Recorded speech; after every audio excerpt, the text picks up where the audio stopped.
And in addition to the new 311 call center, the City of Troy has also launched its new app targeted for university students. The app is now available for all Android and Apple products with a simple search and click.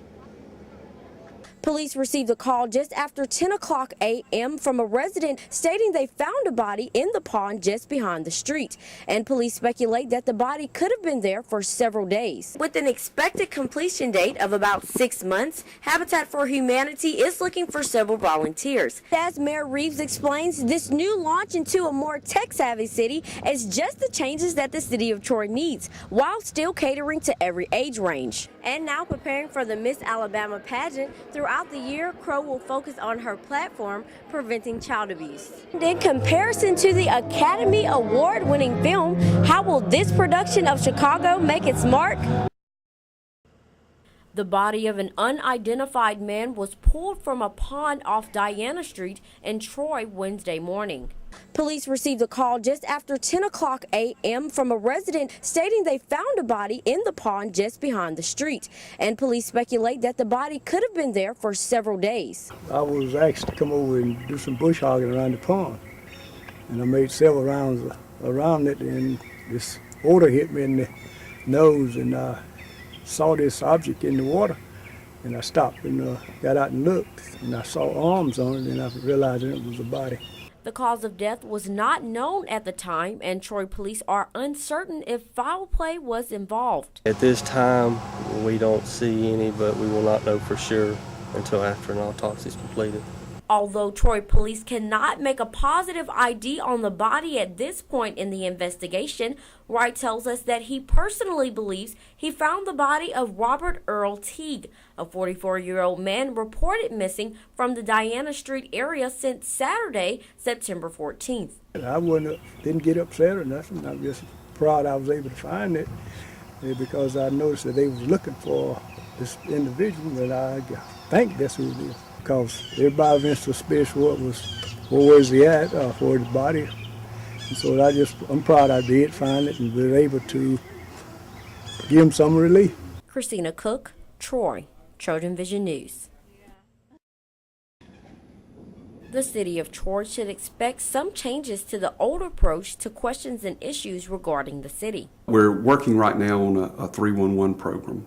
That's one of the things that when I took office, we wanted to talk about customer service and ways to help people, especially in a town like Troy, because as you move into town, you don't know, where do I pay my light bill, where do I register to vote, where do I get information on this or that. So whatever their city issue is, whatever the question is, it'll be able to be answered. And as Mayor Reeves explains, this new launch into a more tech-savvy city is just the changes that the City of Troy needs, while still catering to every age range. I think this is a way that we can bridge the gamut of technology and communication, and we want to be able to communicate with you in your preferred method. We want to make sure that we can communicate with college students, whether it's via Twitter or Facebook or those types of things, because we know that's the way that you like to communicate.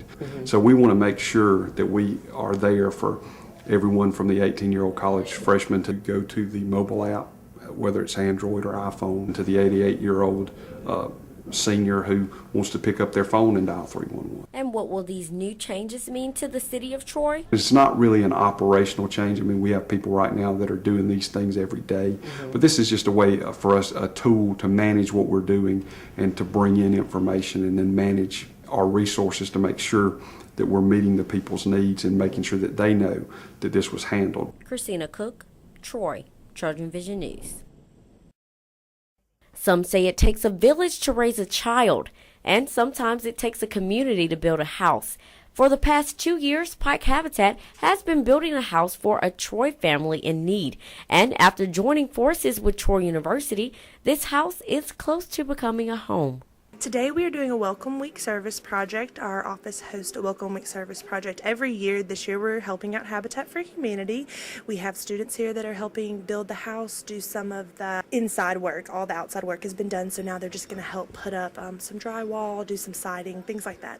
Unlike most Habitat homes, this process was a little more lengthy than others, but with the help of many dedicated volunteers, this home will stand on solid ground. Typically, a house is built for us 6 to 8 months, something of that nature. Unfortunately, this is the second location for this house. So it was built up the street, and a really hard rain came, and there was actually deficiencies in the subsoil. So we ended up moving the house here, about a block and a half from the original house. It's a flat lot, so we shouldn't have any problems with houses moving and stuff like that. And with an expected completion date of about 6 months, Habitat for Humanity is looking for several volunteers. How can you become a volunteer, you may ask? Search on Troy-Pike Habitat. You'll find our website, and we are keeping that pretty well updated on what kinds of things are going on, when we're having work days. Christina Cook, Troy, Trojan Vision News. A recent survey published by BusinessInsider.com polled states about their opinions on other states. And in response to the question which state had the ugliest residents, it turns out America thinks Alabama is at the top of that list.